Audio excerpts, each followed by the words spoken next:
Welcome to the podcast where we explore Islam through truth, knowledge, and open conversation. Here, we discuss Islamic history, media narratives, world events, misconceptions about Muslims, and the questions many people are afraid to ask. The views expressed by guests are their own and do not necessarily reflect the views of this platform. Our mission is to encourage respectful dialogue, deeper understanding, and honest discussion about Islam and the global Muslim community. Viewer discretion is advised, because real conversations can challenge perspectives.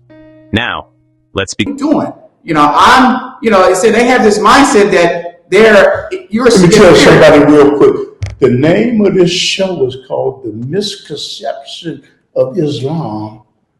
Unbelievable. Well, I mean, it comes to believably. I'm just saying, I believe in justice and fairness, equality. If that's a violation of Quran, I'm sorry, but but the prophet did not give justice. He looked beneath. People of other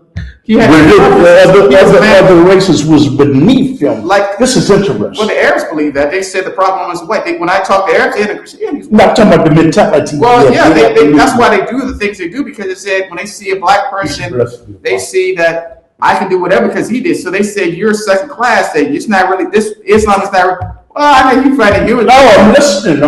It's not. It was never meant for you. My audience is listening, and I get it. That's black people can save themselves. Black people save themselves a lot of aggravation if they stick with the Nation of Islam. Now you say it's not the same as regular Islam, but it promotes dignity and pride as a people. I mean, the Honorable Elijah Muhammad, he reached down and cleaned up black people in the gut. He cleaned them up, instilled pride and dignity. He preached economic. He had an economic message, a social message. I don't dispute that. He's a good. You know what? For the listening audience, I don't dispute that. But you know what? that is not my subject matter. Well, I'm just trying to say that black people in Islam, the Nation of Islam is an expression of Islam, but I say you don't see it as value, see it as an because they believe in Master Farad Muhammad became a person. I'm here to interview you. Well, I'm just saying that because you know something. It's not even about Muhammad. I'm here to interview you. Prophet Muhammad came for the people of the Arabian Peninsula, even though he's not indigenous. He came, he favored them. And he stumbled across African people and said they were just bystanders. Well, okay, we'll let you in, but only a second-class citizen. So they only have so much as far as rights in Islam. They were beneath him. Okay. And you know what? I got to see what you showed me was beneath, and some from your perspective, the Quran is corrupt to some point. Wow, this is interesting. Again, just like the Constitution, if you look at America, just give an example. Black people, okay, they say they celebrate the U.S. Constitution. I'm not trying to knock the U.S. Constitution, American Constitution. I'm just trying to say that originally it was set up for white people, but it talks about Indians and black people, but they off to the side that. The United States Constitution really was meant for the European, for the people who settled here, for the Anglo-Saxon and Christians, and the Native Americans were not really included in the plan, and black people were not. But it took a while. You had to speak out and say, no, we are part of the whole American experiment. Islam, if Prophet Muhammad, as you said, peace be and blessing, that's yours. And I think that he shortchanged a lot of people. He didn't have, for whatever reason. Just like our founding fathers did not appreciate or embrace my people or people of color, they were not seen as the same worth as them because it was cultural differences, color differences, and in Islam at that time, Africans were just kind of like. For the listening audience, I would because me and him are dialoguing. I totally disagree because Islam embraces. I know the book said all religions, and Muhammad, peace and blessings be upon him.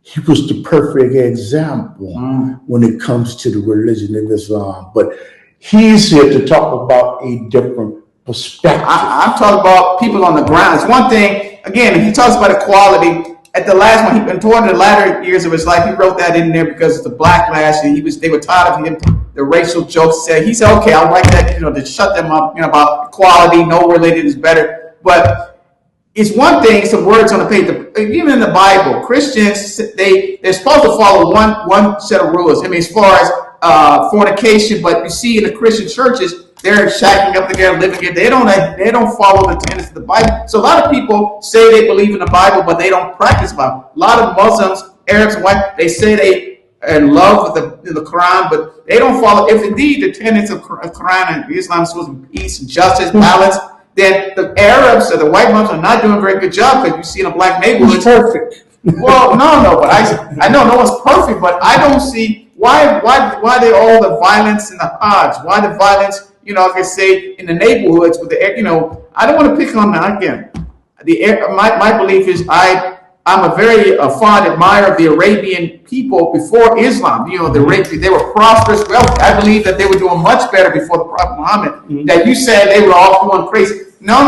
Never heard me say. Just like my people, Native American, the Europeans judged us. They thought we were savages. Mm-hmm. We celebrated the source, the great creator expresses himself in nature. We celebrate nature. Nature is connected to the source, the God, what you call God. Mm-hmm. And the Arabian people believed in one God, but the nature, the mountains, they showed their love and appreciation for the source.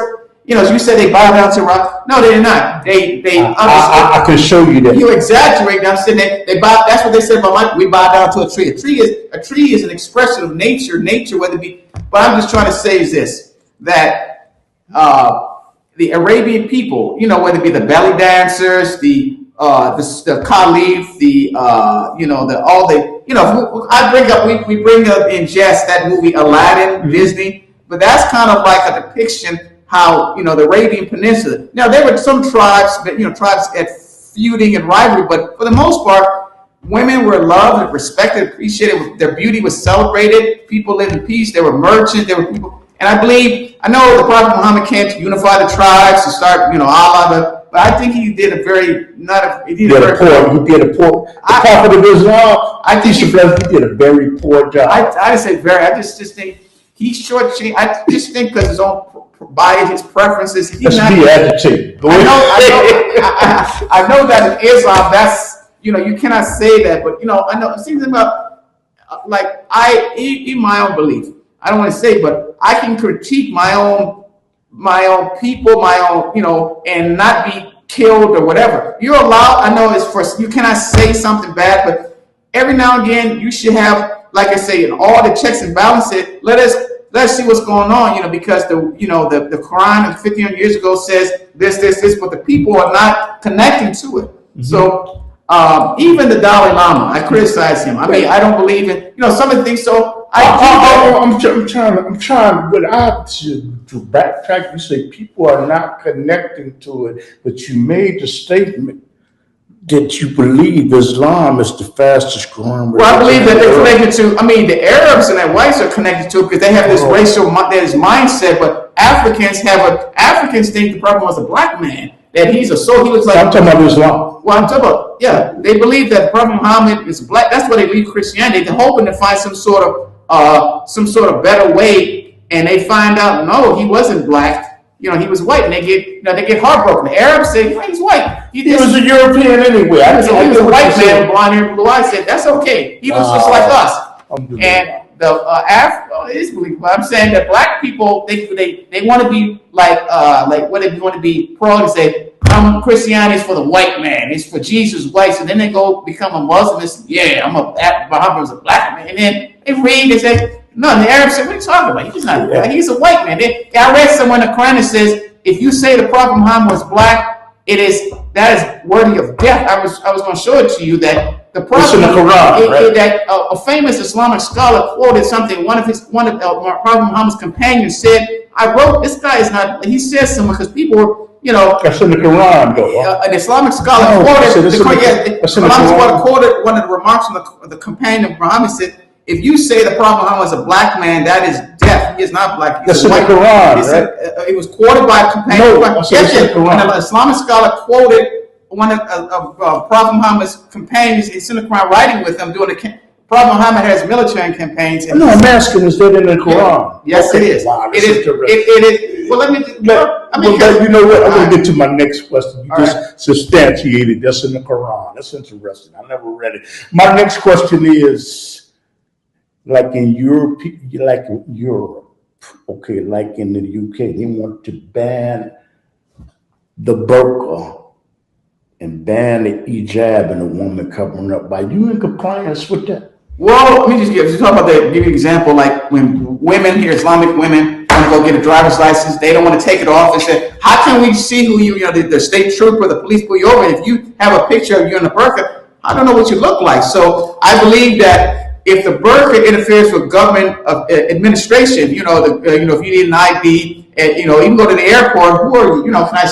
But just to be outside in the park with your children, if you want to wear it, that's fine. Like Hindu women wear, it's nothing right, not expressing your religious attire, nothing wrong with it. But if it's interfering with administrative, duties, if you need to get a license or they want to, It's a good answer. So it's a good answer. I mean, there are no perfect, just, my belief that government and religion should not clash. I think that but UK, they have, again, it's not quite America, but I believe that people's religious expressions, government should not trample upon. I think that, but if safety and security, if there's safety security reasons, then we need you to see what you look like, ma'am. There's nothing wrong with that. Damn, we agree. Go ahead. Okay, go. I got it. Brother, when we talk about Prophet Muhammad sallallahu alaihi wasallam, there was a cartoon character made to look like Prophet Muhammad sallallahu alaihi wasallam, and it enraged the Islamic world. And there even was a book called The Satanic Verses that said negative things about the Prophet of Islam. Do you think that is wrong for a group of people or Muslims to react that way because you draw something like his face, or you made fun of the prophet, you wrote something that was unfavorable for them to react in that manner? Well, I think it's nothing wrong to protest and say, I'm not happy with, you depicting your religious figure. Like in Christianity, Jesus is made fun of all the time, but Christians, they show restraint. They are outraged, but at the same time, we don't go on, with a gun or try to burn a person. We said, we disagree with you strongly. How dare you disrespect us, But as far as crossing the violence, no, I think you should make your voice heard. Say, look, this is wrong. This is insulting, but yet there should be limitations to the outrage. You shouldn't go out there and terrorize the man's family or try to endanger his life. But you can do economic. There could be economic consequences. Boycott the, maybe the newspaper, whatever. If they sketch their, write letters or go outside, it gets to say, this is wrong. Do not mock us. If this guy was working for a magazine, newspaper, there's economic avenues you can go to kind of make your point across. But I don't believe in violence. It's okay to. It seems like you're not saying that it's okay to mock. I said no. It is wrong for any to be Jesus. I don't like when people, even my people. I don't like when people for like mockery. But I'm saying that you talk about the reaction was overblown. I said the reaction should be, yes, you should be angry, fear, but yet it should not cross over to the man being bodily, his being physically hurt or injured. Or I'm saying that it is wrong, but yet you should not make fun or a joke or mockery, but yet at the same time your response should be measured, where you find another way to express your anger through economic. You boycott the newspaper magazine, you stop buying their the sponsors, you stop. So there's ways to get back at people, but not through violence. So I'm not in agreement where you get enraged and then you go looking for the guy. I love the prophet so much. I get there. We in agreement. All Muslims are not bombed. So we agree. But the ones who do that, I think that Muslims should be more pro. One thing, condemnation, give a speech, we don't believe it, but you should be like, get on a plane, like Jim Brown in the black neighborhood, face his drug, get out of the neighborhood. You don't belong here. You're not part of the solution. You're making it hard for these families. I think Arabs, I think whoever, but even Arab, black Africans or whoever, if you believe that these people are not putting us in a good light, you should get on a plane and find these people and confront them and say, stop doing this. You don't believe Muslims have done that at all? I hear a lot of lip service.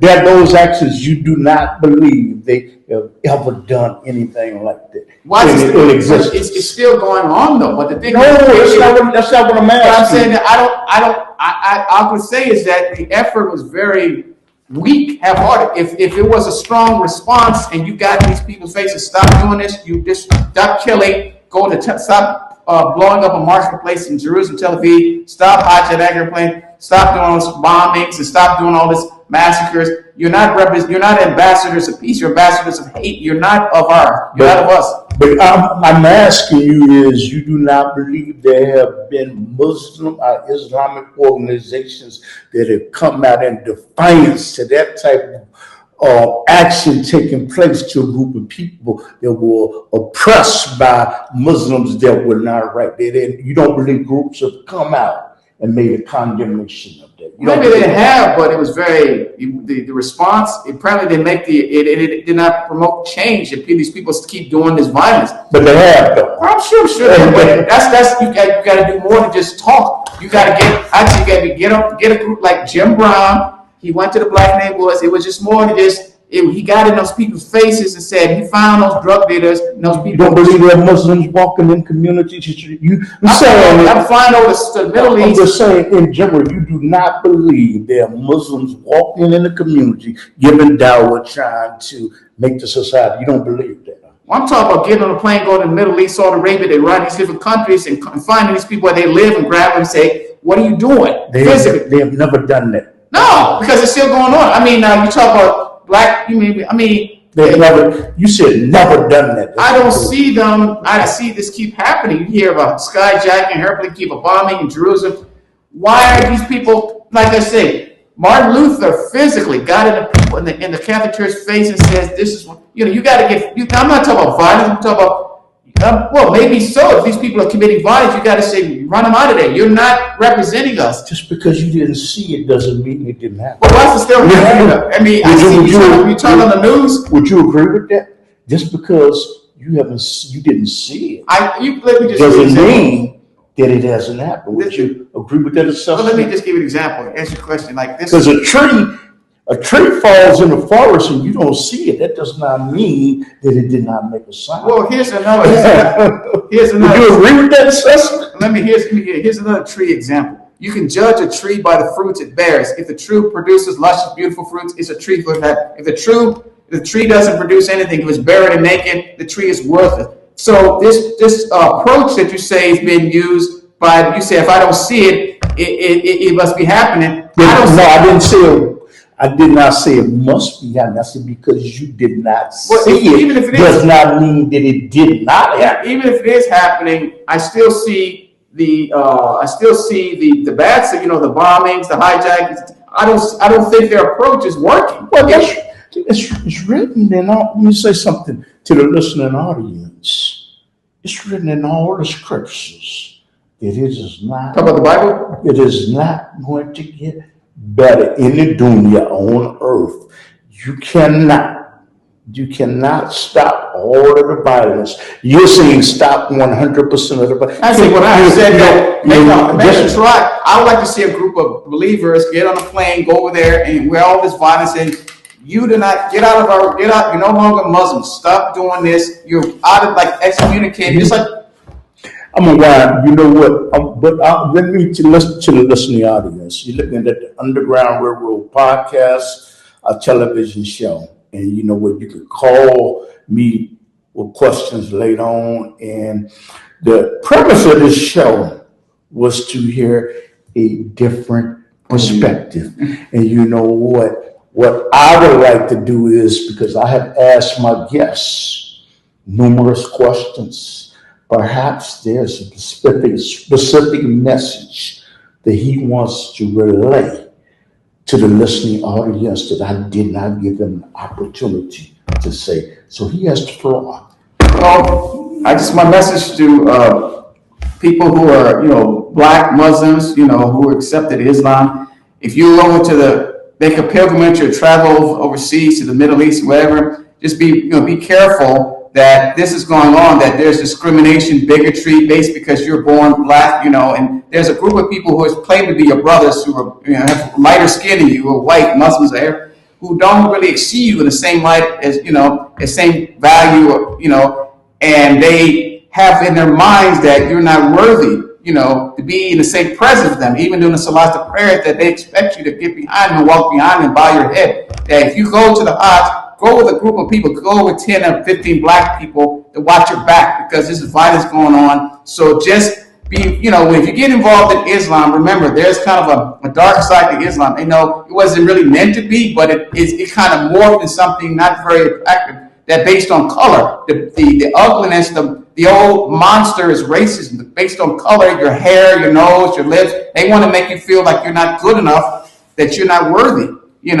as a human being. So I say give the Nation of Islam a try. You find friends, you find a family, people who respect you as a person, as a black person. So black people, if you're trying to find answers, don't dismiss the Nation of Islam, the Honorable Elijah Muhammad, even Minister Farrakhan. I have some disagreements with him, but I believe that, again, the Nation of Islam is a way to express who you are as a people. You are the original man, the black race. You are the founders of the Great Pyramids of Egypt, Ethiopia, Nubia. You are the architects of the great minds of the world. You're the original man, the black race. So celebrate your beauty as black people.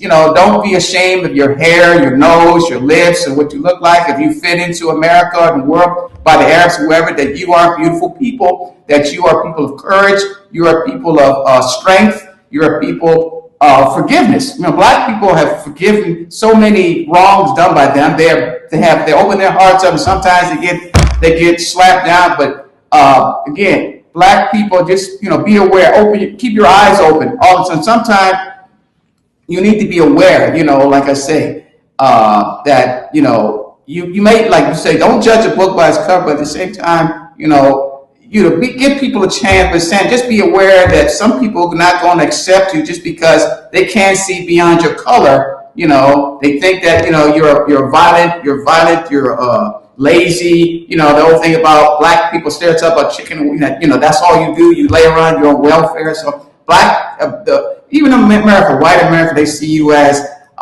dependent, that you need the liberal, the progressive, the left wing. They think that you're not smart enough. Mm-hmm. Even with the stuff about this voter registry, that black people can't find a place to go get an ID, that they don't know how to work a computer. Mm-hmm. This thing the Democrats saying, or black people can't, they're too stupid to figure out how to work the internet. So they don't have IDs, so they don't. That's nonsense. Black people are, very intelligent people, and they're undermined by you asked me about the media. I think the white media plays these games, They want to pretend like they're the caretakers of black people, like black people are children, that black people are too stupid to make decisions for themselves. So I think that black people are being underestimated. Black people are resourceful. They've always been.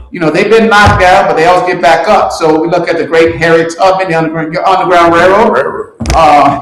So black people, just be aware. Islam, yes, there are certain areas that maybe you find, sign maybe inviting or maybe satisfying. You think you have expectations, but just be aware there.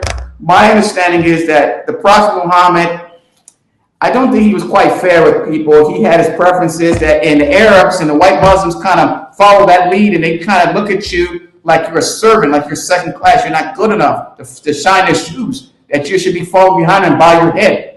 So there's violence to us. You go to a pilgrimage, beware. Travel with 10 or 15 black brothers or sisters to watch your back, because there's violence going on. You get on a plane, they expect you to carry their back. They expect you to be a servant and do whatever, the menial chores. So that's what I would say. That's the reason. I see the injustice in the black community. I see the injustice, whether it be in London, in America, Canada, in Africa, Arabs, and the Muslims are they're burning down villages. There was a piece on 60 Minutes on CBS saying that they're attacking their fellow brothers because they're looking at their skin and saying, you're not like us. You're not worthy because you have this skin. You're a servant. You're supposed to accept the beating. Just bow your head, and you're not supposed to respond. So that's all I got to say. I just say so.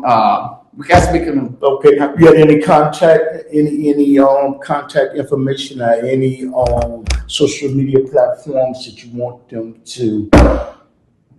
Well, if you have a comment for me, you can contact Brother Bradley, Brother Rahim. I'm sure he'll relay the message, but I don't have any of myself. No. Okay. And you know what? I want to say thank you Assalamu alaikum.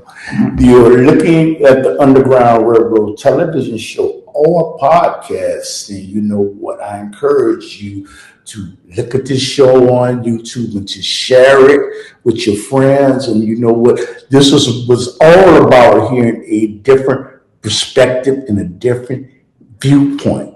Okay, so I'm not going to get no rebuttal or nothing because you had the final words. I guess I got the final words. But look at the Underground Railroad every Saturday night at 10:30 on Channel 19. But don't worry, we come on YouTube 7 days a week, 24 hours a day. Okay, so leave you in the words of Assalamu alaikum. It's good, brother. Okay. That was good.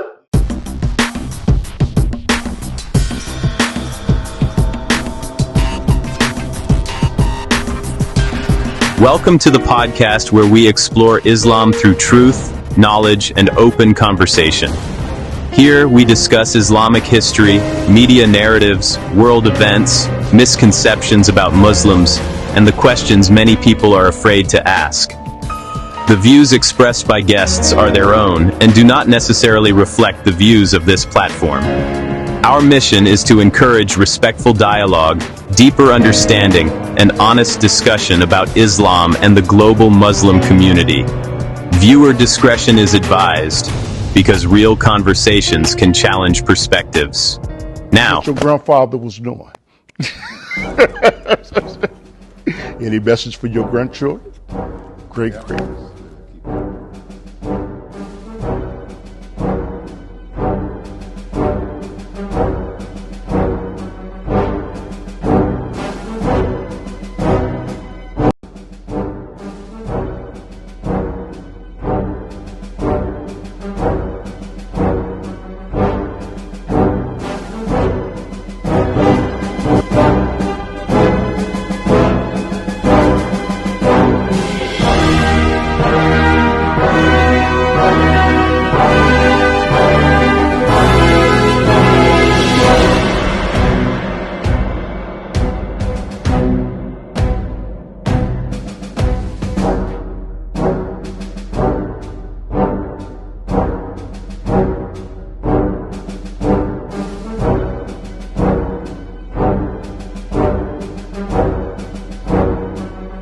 Because I happen to have known someone who was in the NSA. Okay. All right? And they don't know what they'll know now. I've been in their building with him. Did you see it? Yes, sir. And they... Some people don't know what NSA The National Security Administration. And when I walked up in there,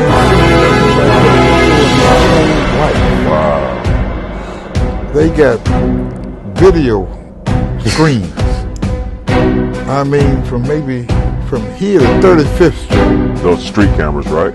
Those are the screens like you watch on a computer. Right. All right? They got a room where they listen to conversations all around the country. All right? That's why I can say what I said. But they let me go because he was an important person. And they figured if he was it was all right. All right? They made a mistake, but I never forgot that. Well, wait a minute, all the while.